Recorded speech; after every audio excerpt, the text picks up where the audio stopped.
शादी को कुछ ही समय हुआ। आज काम के लिए मेहरी नहीं आई, इसलिए शीलू बर्तन धोने लगी। धोते धोते उसके हाथ से कांच का कप नीचे गिरकर टूट गया। कप टूटते ही वह डरने लगी कि उसकी सांस अब जली कटी जरूर सुनाएगी। आवाज सुनते ही उसकी सांस दौड़ती दौड़ती हुई आई और बोली कि बेटी क्या हो? उसने रुआसी होकर बोला कि मौ पता नहीं ध्यान रखकर काम करते हुए भी कैसे मेरे हाथ से ये कप नीचे गिरकर फूट गया। सास बोली कि बेटी चिंता नहीं कर, कप ही तो फूटा है। भले ही इसके कितने ही टुकड़े हो गए हो पर मेरी बेटी के दिल के टुकड़े ना हो। मेरी बहू से महंगा क्या ये कप है? और हो तुझे अभी ये सब करने की कहाँ जरूरत आ पड़ी? मेहंदी भी नहीं उतरी तेरे हाथों से। अभी तुम राज के साथ ज्यादा से ज्यादा वक्त बिताओ और एक दूसरे को समझो, तभी तो तुम दोनों की नींव मजबूत बनेगी।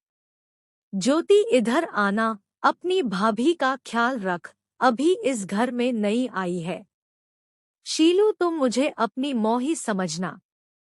मुझे भी तुम्हारा दिल जीतना है, सास बनकर नहीं मौ बनकर। शब्द क्या मानो अमृत के घूंट थे। देखते देखते शीलू की आंखों छलछला गई। वह सास के पैरों में गिर गई और बोली कि मैंने एक मौ छोड़ी है तो दूसरी नई मौ पाई है, बल्कि ये मौ तो पहले वाली मौ से भी ज्यादा ममता मेरे लिए रखती है। यदि घर में कप टूट जाता तो मौ भी दो बात कहे बिना नहीं रहती। रात को शीलू की जैसे नींद ही उड़ गई। रह रहकर शाम की घटना याद आ रही थी। सास के बारे में उसकी जो सोच थी उससे विपरीत सास का व्यवहार पाया। उसका भी कसूर नहीं था ऐसा सोचना, क्योंकि उसने अधिकतर लोगों के मुंह से बुरी सास के बारे में ही सुना था और मालूम नहीं कब वह अतीत के पन्नों में चली गई। उसे याद आया कि कुछ साल पहले इकलौते भैया की नई नई शादी हुई थी। भाभी की हाथों से मेहंदी का रंग उतरने से पहले ही मौ ने भाभी पर घर के काम की पूरी जिम्मेदारी डाल दी और अपने ही नियम कानून के हिसाब से भाभी को चलने को विवश कर दी। मौ ने भाभी को घर में एडजस्ट होने में जरा भी वक्त नहीं दिया। भैया भाभी को बाहर ले जाते तो मौ का मुंह फूल जाता, वह बोलती रहती कि हर समय भाभी को साथ ले जाने की कहाँ जरूरत है। कभी भी भाभी को खुली हंसी हंसते नहीं देखा। समय के साथ भाभी ने सहना छोड़ दिया, फिर हर रोज घर में झगड़ा होने लगा। एक दिन भाभी के हाथ से कांच का गिलास नीचे गिरकर टूट गया। मौ चिल्लाने लगी कि कितना कीमती गिलास फोड़ दिया। रोज रोज इतना माल खाती हो, उसकी शक्ति कहाँ हो गई। अपने मायके में गिलास फूटा होता तो मालूम चलता। कोई भी काम ठीक से नहीं होता, ना जाने कहाँ ध्यान रहता। भाभी भी कड़क कर बोली कि हाँ मैं तो बैठी बैठी खाती हूँ, आप तो खड़ी खड़ी खाती है। जब से आई हूँ तब से रोज दो चार जली कटी ना सुना दो, तब तक आपको चैन नहीं पड़ेगा। कभी मेरी माँ को तो कभी मेरे बाप को, हमेशा मेरे मायके वाले को कोसती रहती हो। दोनों तरफ से तीर बरस कर एक दूसरे को छलनी कर रहे थे। घर के अलावा उसने और भी जगह सास बहू के झगड़े सुनते सुनते डर सा गई, वह शादी से कतराने लगी। पर माँ बाप के कारण शादी करनी पड़ी और एक अनजाने भय को लेकर ससुराल आ गई। पर आज की घटना से उसकी सोच ही बदल गई कि सब सास या बहू में ऐसा नहीं होता है। नींद ना आने की वजह से उसने सोचा चलो थोड़ी देर मौ से बात कर लूं। मौ ने इतनी रात को उसको फोन करते देखकर बोला कि शीलू सब कुछ ठीक तो है ना?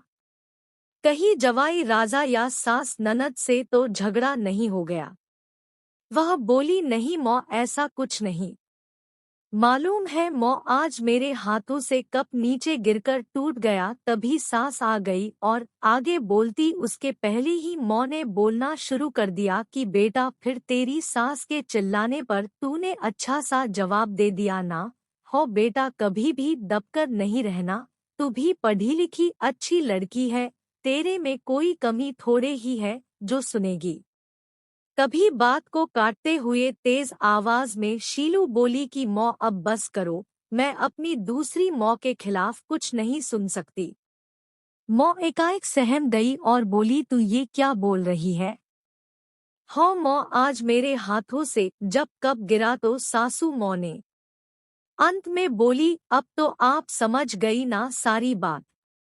और हाँ मौ, सास ने सिर्फ बोलने के लिए नहीं बोला, वह वाकई में ज्योति की तरह मेरे से व्यवहार कर रही है। मौ, एक बात कहूंगी, आप बुरा तो नहीं मानेगी? हाँ बोल बेटा।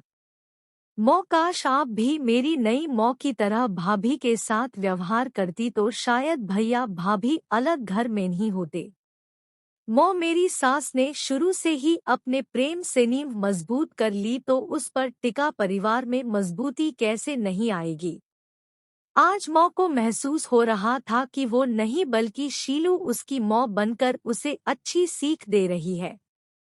मौ को अपनी गलती का एहसास हो चुका था। शीलू आगे कुछ और बोलती उससे पहले ही मौ ने कहा, शीलू अब जब तू मायके में आएगी तो वहाँ पर भी पूरे परिवार की नींव में मजबूती पाएगी। चल अब फोन रख, मुझे बेटा और बहू के स्वागत की बहुत तैयारी करनी है। शादी के बाद नई जिंदगी की शुरुआत में अगर आज सास समझदारी से काम नहीं लेती, अपनत्व नहीं जताती तो शायद शुरुआत की नींव ही कमजोर होने से पूरी जिंदगी आपस में दरार पड़ जाती।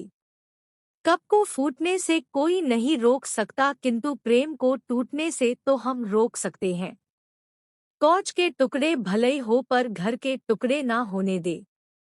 घर में प्रेम का वातावरण बनाए रखे, एक दूसरे के सम्मान को समझे, इज्जत करे तो घर स्वर्ग बन जाएगा। घर नर्क से एक दिन स्वर्ग में बदल सकता है यदि बहू सास को मौ मान ले व सास बहू को बेटी मान ले। दृष्टि बदलने से सृष्टि बदल जाएगी। स्त्री चाहे तो घर को स्वर्ग बना सकती है और चाहे तो नर्क। प्रेम की गंगा स्वर्ग तो वैमनस्यता की खाई नरक। कहानी कैसी लगी कमेंट में अवश्य बताएं, लाइक एंड सब्सक्राइब करें।